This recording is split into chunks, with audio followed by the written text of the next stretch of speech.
देखो, 14 साल भरत ने राज्य किया, कार्यवाहक राजा के रूप में रहे।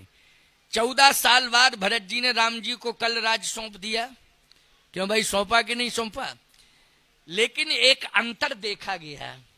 क्या अंतर देखा गया? राम जी के राज्य में काल आया था। राम जी के राज्य में काल आया था। काल का प्रवेश हुआ राम जी के राज्य में।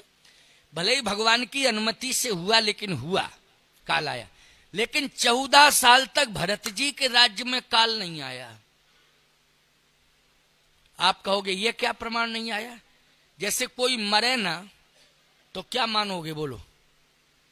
जैसे 14 साल तक कोई मरे ही ना, कोई ना मरे, तो क्या मानोगे, बोलो? काल नहीं आया। यही यही यही मानोगे कि नहीं? काल नहीं आया। भरत जी के राज्य में 14 साल तक कोई मरा नहीं। बोलो, आश्चर्य की बात है कि नहीं?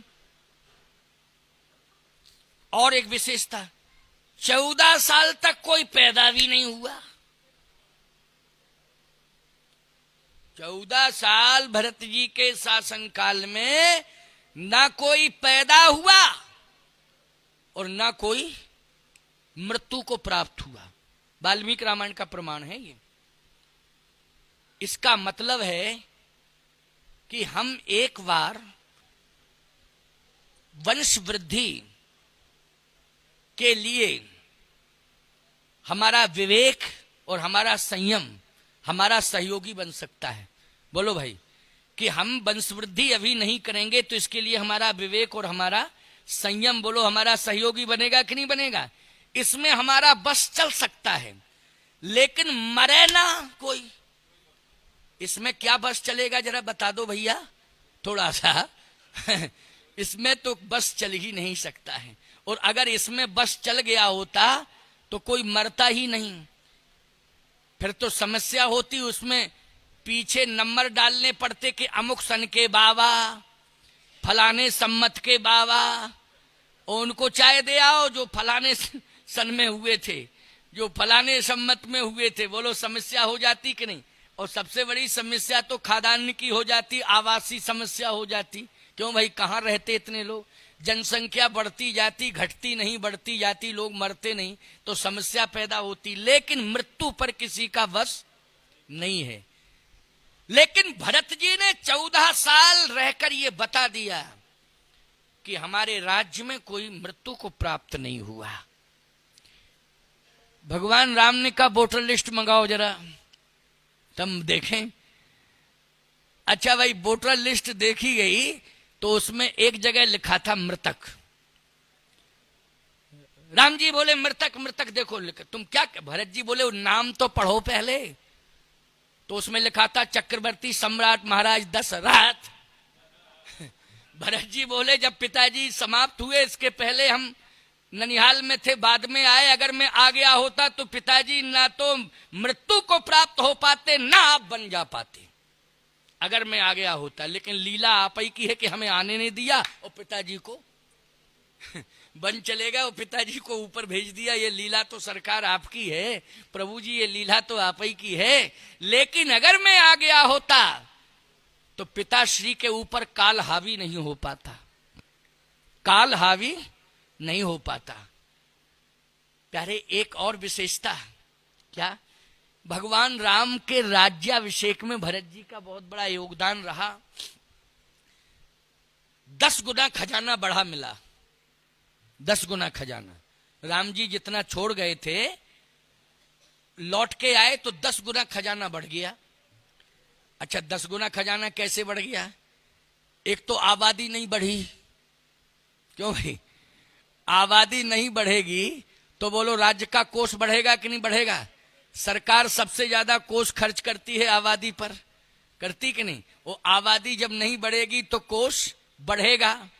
दूसरी बात कि भरत जी ने ऐसा संयम किया, प्यारे, ऐसा संयम किया कि भरत जी ने तो केवल गाय को जौ खिलाए और गाय के गोबर में जो शेष निकले उसका दलिया बना करके, गोबर से दलिया निकाल करके उसका दलिया जितना भी, अब गाय कितना जौ खाएगी, भूसा तो डलिया 2 डलिया खा जाएगी, लेकिन जौ खा जाएगी क्या डलिया 2 डलिया? बोलो, ज्यादा से ज्यादा मुट्ठी भर, 2 मुट्ठी, वो भी मुट्ठी 2 मुट्ठी में गोबर में कितना निकलेगा, उसका शेष भाग थोड़ा सा निकलेगा, है नहीं, हजम बाकी हजम हो जाएगा, है। तो जो गोबर में, गाय के गोबर में जो जौ के दाने निकलते थे, बस उन्हीं का दलिया बना करके भरत जी, दलिया क्या, बस वही ग्रहण कर लेते थे।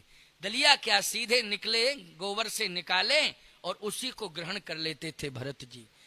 अयोध्या वासियों ने कहा, जब मेरा राजा इतना बड़ा नियंत्रण कर सकता है अपनी जवान पर, तो हम लोग भी संकल्प लेते हैं कि दोनों टाइम भोजन नहीं करेंगे, एक टाइम ही भोजन करके बिताएंगे। तो बोलो, एक टाइम का कोष जो भोजन का बचा वो जमा हुआ कि नहीं हुआ? बोलो, हुआ राजकोष में जमा कि नहीं?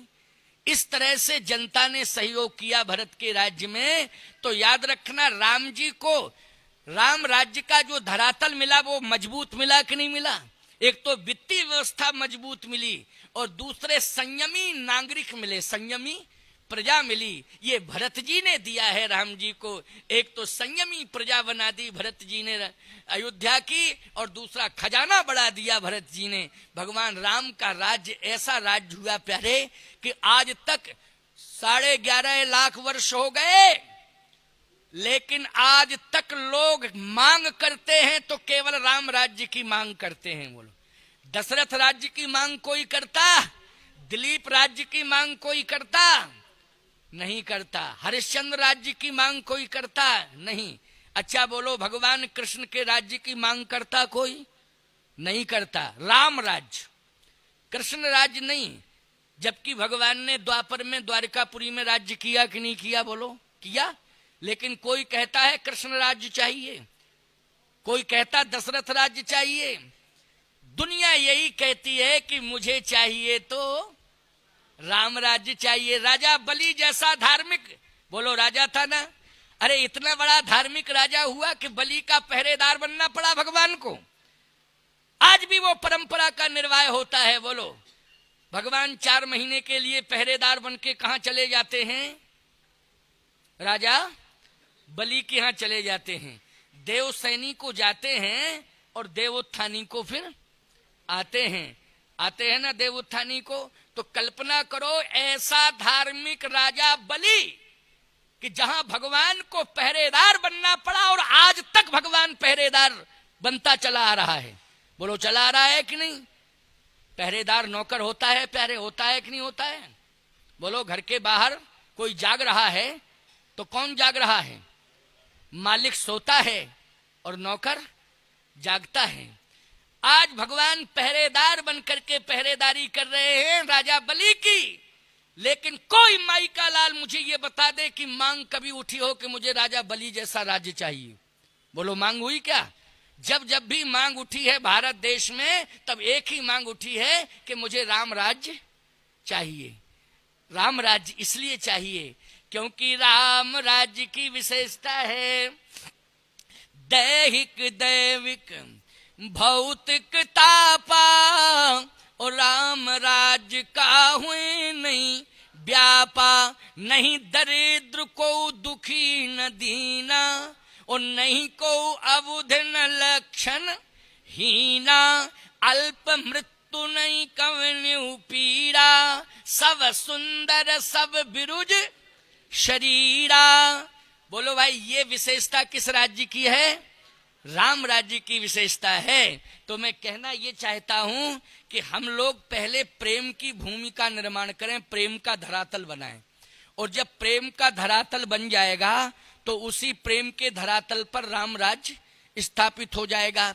आप कहोगे महाराज जी इसके लिए हम क्या करें? तो एक उपाय करना, रामेश्वर नाथ भगवान के दरबार से संदेश लेके जाओ कि हम एक उपाय करें। क्या? हमारे यहाँ एक प्रेम यज्ञ भी होता है, प्रेम यज्ञ। उसमें बाजार से साकिल खरीद के नहीं लाई जाती है, समझ लेना इस बात को। प्रेम यज्ञ में जैसे होमात्मक यज्ञ होगा, अभी हवन होने जा रहा है। अभी कथा के बाद, कथा विश्राम के बाद, अभी हम थोड़ी देर बाद आपको रामचरितमानस देंगे। इसके बाद यहाँ से व्यास पूजन होगा व्यासपीठ का, और व्यासपीठ का पूजन होने के बाद में समुद्र के किनारे तट पर हवन होगा। उसको कहेंगे होमात्मक यज्ञ। क्या कहेंगे? होमात्मक यज्ञ। राम कथा की पूर्णाहुति पर यज्ञ, होमात्मक यज्ञ। लेकिन प्रेम यज्ञ एक ऐसा है जिसमें साकल्य की जरूरत नहीं पड़ती। इसमें तो साकल्य पहुंच गई है। बता रहे हमारे संतोष जी के 15 किलो साकिल हम लाए हुए हैं, तो वहीं से शाहजहांपुर से ही बढ़िया उसको बना करके लाए हैं, साफ सुथरा कायदे से। नहीं आजकल तो बनी हुई ले लो तो पता नहीं क्या क्या मिला देते हैं, बनी हुई साकिल लो तो पता नहीं क्या क्या मिला देते हैं। लेकिन बना के लाए हो इसमें विश्वास है। क्यों भाई? पूरी विश्वसनीयता है कि हमने स्वयं साफ करके बढ़िया दिव्य और साकल्य तैयार किया है। उसकी मात्रा होती, उसका अनुपात होता है, उसका एक बनाने का तरीका और नियम होता है, उसके अनुसार आपने बनाया। 15 किलो साकल्य से हवन होगा, समुद्र के किनारे होगा, समुद्र के तट पर। तो प्यारे विचार करना, जो प्रेम यज्ञ आप करोगे उसमें समय भी ज्यादा नहीं लगेगा, क्योंकि आजकल एक दिन तो आप 2 घंटे दे दोगे यज्ञ के लिए, लेकिन रोज 2 घंटे नहीं दे पाओगे, समय व्यस्तता है, नहीं दे पाओगे। लेकिन प्रेम यज्ञ में 2 घंटे की जरूरत नहीं है आपको, फिर 5 मिनट की जरूरत है। कितने व्यस्त हो, 5 मिनट दे सकते हो कि नहीं दे सकते हो? बोलो, 5 मिनट तो दे ही दोगे। साकल्य नहीं मंगानी है तो पैसे से भी कुछ लेना देना नहीं है। बेदी भी नहीं बनानी है कि आप ईंट पत्थर लाओ, ये करो वो करो, ये भी